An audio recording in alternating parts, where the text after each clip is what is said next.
Hello ladies and gentlemen, welcome back to the channel. It is the chess.com.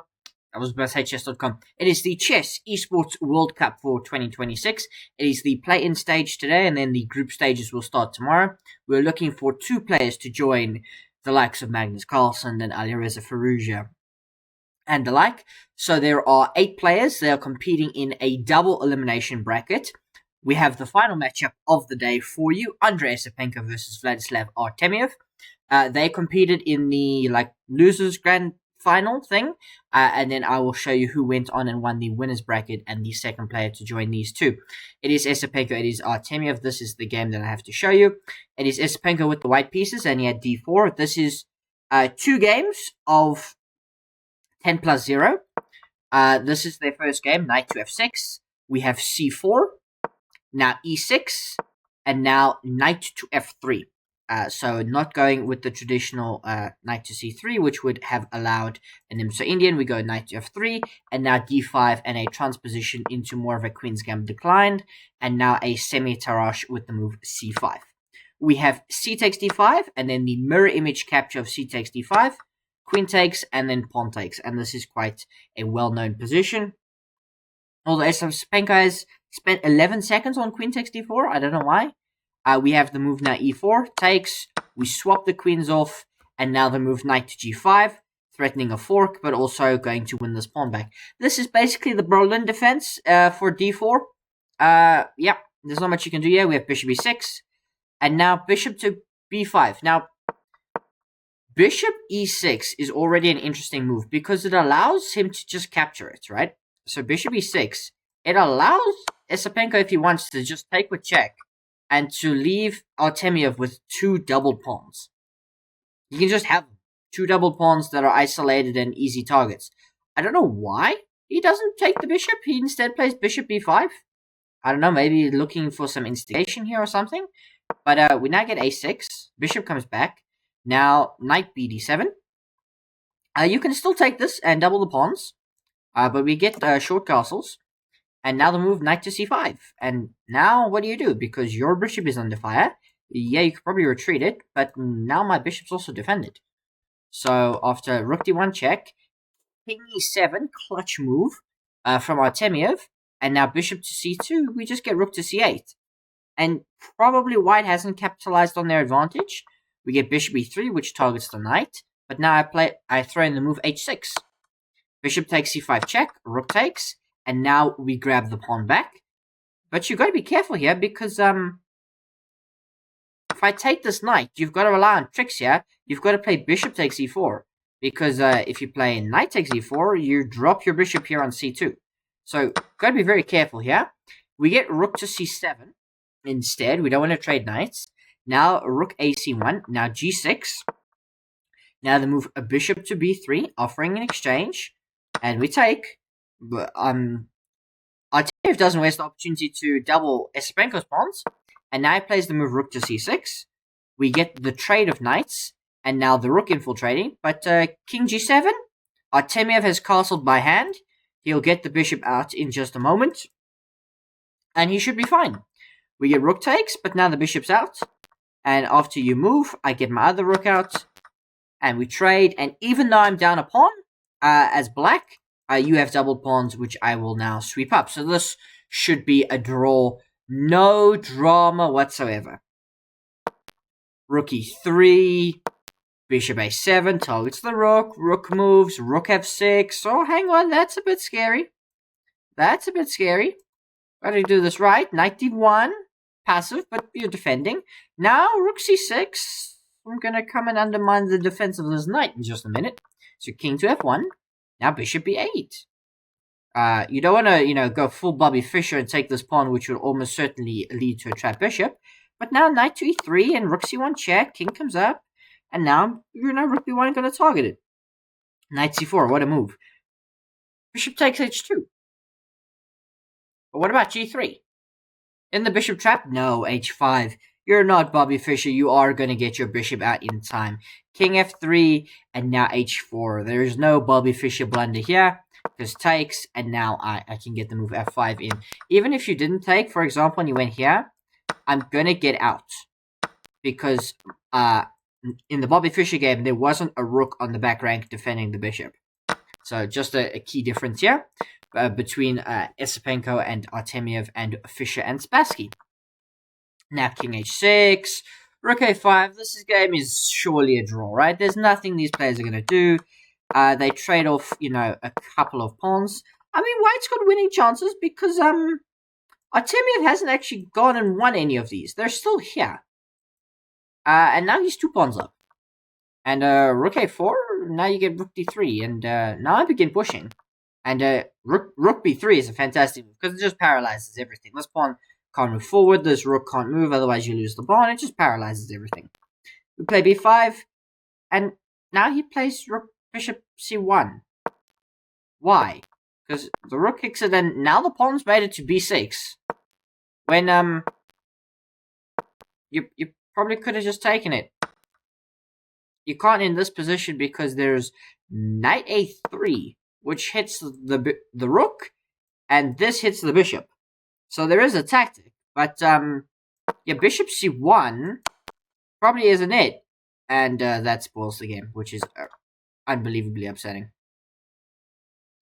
But we'll see now. So bishop c1. Now rook a1, bishop f4, and the pawn makes it all the way here. We give up eventually b3, but there's a pawn on b6. And now the king is getting hunted. And this should still be a draw. As now we trade bishop for knight. And we get to a pure rook endgame, which should be a draw. But the players at this point, Esipenko has 1 minute and 20 seconds. 1 minute and 19 seconds. Artemiev with the black pieces has 56 seconds. We now get b7. And that is a problem. Because rook b3, you are stuck defending. Your black king is very active, but there's not much you can do. You can't do the wrong thing. f3 is a very clever idea, but it's losing. Because of king d2. King takes h4, and now king c2. Rook b6, and white is winning. King e4 is the wrong way. You can play king c4. King c4 is much better. Or you can play, for example, rook h7 check. And force the king here. And now king c4. You got to bring the king this way. King e4 is the wrong way. So now we have g4. Check. Almost mated yourself, by the way. King g5. That's probably why king e4 is played. There was ideas of mate. And now I picked this up. But now you give away your biggest asset. And now you've got to try and win this endgame. And you've got 26 seconds here as white versus 18. So, flagging opportunities are plenty on move 66. As we have rook b3 check.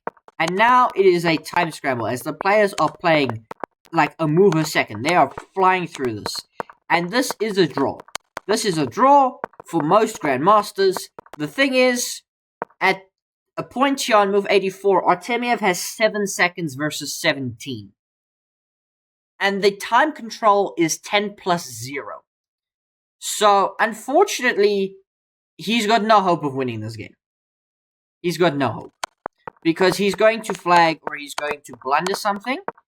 5 seconds versus 12. So he has brought the gap down to less than 10 seconds. But unfortunately, he just makes a mistake here at some point. So this is a draw. This is no longer a draw. This check, played with 4 seconds on the clock. King moves the right way. And there was a mistake, so he could draw again, but he hangs mate in 1, which is missed. That's what happens when you've got less than 10 seconds on the clock. You miss a mate in 1. Doesn't miss it a second time. Move 97. Esipenko picks up the victory. And so we have to move to their second game. Artemiev just needed a draw with the black pieces, and he got it. It was a draw by agreement on move 41. And I'll show you the game. Remember, black just needs a draw, so Esipenko busts out the Petrov defense, one of the most drawish lines. Traded the queens very quickly, traded the rooks, and very quickly was offering all sorts of piece exchanges. We were down 2 sets of the big minor pieces, and gave up some pawns. I mean, black, I suppose, white tried to be enterprising, playing some interesting ideas, but, there's not much you can do here, and black's actually better. Which is funny, but he just needs a draw. So that's why, even though he's better and he can push for more, they agreed to a draw because by this point Artemiev was down to 50 seconds and Esipenko had 2 minutes on the clock. A lot of time here was spent 30 seconds on A3, 54 seconds on H3, another minute and 12 on 92. It was just very slow because there's no clear plan. Everything's been traded. It was really rough. And so Vladislav Artemiev is out. Andrey Esipenko goes through.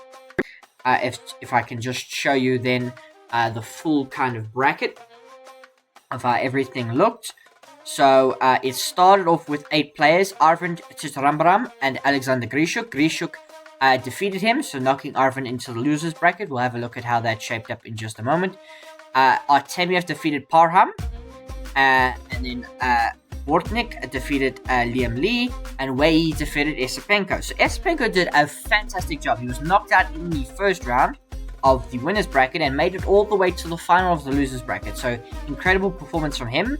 In terms of the semi-finals of the winners bracket, Artemiev defeated Grischuk and Wei Yi defeated Oleksandr Bortnyk, and then Wei Yi defeated Artemiev in the final, knocking him down into the losers final. In terms of the round 1 of the losers bracket, Parham Maghsoodloo defeated Arvind Chitrambaram. So Arvind's dreams of Esports World Cup glory were gone at that moment. Esipenko needed tiebreaks to defeat Liem. He then also defeated Oleksandr Grischuk, who dropped down. Parham Maghsoodloo, who after winning his game defeated Oleksandr Bortnyk, and that left us Parham Maghsoodloo and Andrey Esipenko as a semi-final matchup. Fantastic from the two of them, considering they dropped down from the first round, defeating the two guys who dropped down from the semi-finals. I'm trying to think, did either of them get revenge? Parham lost to Artemiev, Esipenko lost to Wei Yi, so they didn't. And then that left us, as you can see then, Esipenko defeated Parham before defeating Artemiev. So Esipenko, considering he lost in the losers quarterfinals, in the winners quarterfinals, he went through the entire losers bracket to win it at the very end, defeating Artemiev. Absolutely ridiculous. Artemiev suffering effectively back-to-back defeats because he lost to Wei Yi, and then he had a second chance and he lost to Esipenko. All of the players had a second chance, but I mean, your second chances, it's how you make them count. Esipenko had more games with his second chance because he lost his first game and then had to defeat Liem. Every game is must win. Defeats Liem, defeats Grischuk, defeats Maghsoodloo, and then goes on to defeat Artemiev. Artemiev played fantastically well to get through Parham, to get through Grischuk, and then stumble at the final hurdle in terms of the winners final, but encountering Wei Yi there. But yeah, that's all I have to say, ladies and gentlemen. It was a very interesting play-in session, and then tomorrow the group stages start proper with all of the, dare I say, important players. Magnus Carlsen, Denis Lazovic, Alireza Firouzja, Jan Krzysztof Duda, Hikaru Nakamura, Nihal Sarin, Yanni Pomnishi, Maverick, Pranesh, Hans Niemann, Nozbek Abdusattorov, Arjun Edegasi, Alexei Sarana, Benjamin Bok, and now we know it will be Vladislav, Andrey Esipenko, and Wei Yi to join the two of them. The two of them joining the big field, and we will have the 2 groups of 8 and the round robin stage the first day tomorrow. Just a reminder of the schedule: tomorrow is group stage day 1. There will be a second day of group stages before 2 days of playoffs, and so that is how everything is shaping up after the play-in stage of the Esports World Cup 2026.